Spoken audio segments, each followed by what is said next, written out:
ആദ്യം എൻ്റെ ഒരു പാരമ്പര്യം ഞാനൊന്ന് പറയാം. അതായത് നമ്മുടെ ഇംഗ്ലീഷ് അക്ഷരം ഓ ഇരിക്കുന്ന വളഞ്ഞിരിക്കല്ലേ, അത് അങ്ങനെ ആക്കിയത് എൻ്റെ അപ്പൂപ്പനാ. അതായത് ഇത് ചതുരത്തിലായിരുന്നു, ഈ സംഭവം ചതുരത്തിലിരുന്നതാ. അപ്പൊ നമ്മുടെ ബ്രിട്ടീഷിലെ ഇംഗ്ലീഷിലെ ഇത് ചെയ്ത ആള് അപ്പൂപ്പനെ വിളിച്ച് പറഞ്ഞു, അപ്പൊ ഇത് പിള്ളേർക്ക് പഠിക്കാനൊക്കെ ഒരു ബുദ്ധിമുട്ട്, കോണ് മൂലയൊക്കെ തിരിക്കണം. അപ്പൊ എന്ത് ചെയ്തു, അപ്പൂപ്പനാ ചെയ്യുന്ന അത് വളച്ച് സെറ്റാക്കി അത് റൗണ്ടാക്കി കൊടുത്തിട്ടുണ്ട്. അതൊരു പാരമ്പര്യം. രണ്ടാമത് മഴവില്ല്, നേരെ ഇരുന്നതാ, നേരെ ഇരുന്ന മഴവില്ല്, അത് 8 കളറും. പിന്നെ ആൾക്കാരുടെ ഒരു നിർബന്ധപ്രകാരം ഒരു കളർ കുറച്ച് 7 ആക്കി വളച്ച്. അതൊന്നും പിന്നെ നമുക്കെല്ലാവർക്കും പല അസുഖങ്ങൾ വരുന്നല്ലേ.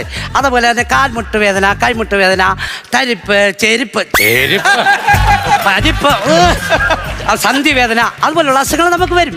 അതുപോലെ തന്നെ വേറെ അസുഖങ്ങളുണ്ട്. നമുക്ക് 100-ൽ 90 പേർക്കുള്ള ഒരു അസുഖമുണ്ട്. അതായത് ഉറക്കം വരാതെ എടുത്ത് വായിക്കോട്ടെ ഇടുക, ആഹാരം കഴിച്ച് കഴിയുമ്പോൾ ഏമ്പക്കം വിടുക, തലവേദന വരുമ്പോൾ വിക്സ് തപ്പുക, പപ്പടം കാണുമ്പോൾ കൈ ധരിക്കുക പൊടിക്കാനായിട്ട്. ഇങ്ങനെയുള്ള കുറേ അസുഖങ്ങൾ, അത് നഖം വെച്ച് കണ്ടില്ലേ ബ്ലേഡ് തപ്പുക, ഇതുപോലുള്ള അസുഖങ്ങളുണ്ട് നമുക്ക് എല്ലാവർക്കും ഉണ്ട്. ഏത് അസുഖത്തിനും ലൈവായിട്ട് നമ്മൾ ചികിത്സ ചെയ്യുന്നുണ്ട്.